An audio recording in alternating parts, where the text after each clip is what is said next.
Save.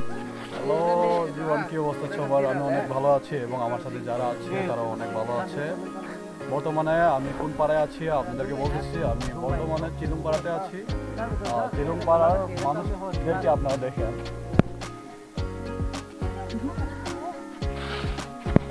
এর মধ্যে তারা একটি করতে যাচ্ছে।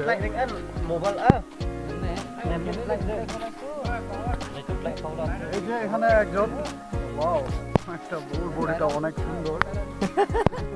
আসলে গ্রামের পরিস্থিতি অনেক সুন্দর। এটা হচ্ছে চিলুংপাড়া গির্জা, দেখাও সামনে।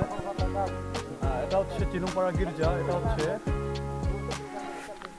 উপরে কি লেখা আছে? চিনলুং ইভাঞ্জেলিক্যাল খ্রিস্টান চার্চ লেখা আছে। এটা হচ্ছে ইসিসি, যদি সংক্ষেপে আমরা যদি বলি ইসিসি। আমি এ পর্যন্ত কালকে আসছি, আজকে একদিন থাকছি, কালকে চলে যাবো বাসায়। তো আমি 2 দিন মতো থাকছি এখানে। নতুন বছরটা এখানে আমি বলতে গেলে কাটাইছি আর কি। ভাই তারপরে কোনো একটা ভিডিও দেখা হচ্ছে আপনাদের সাথে।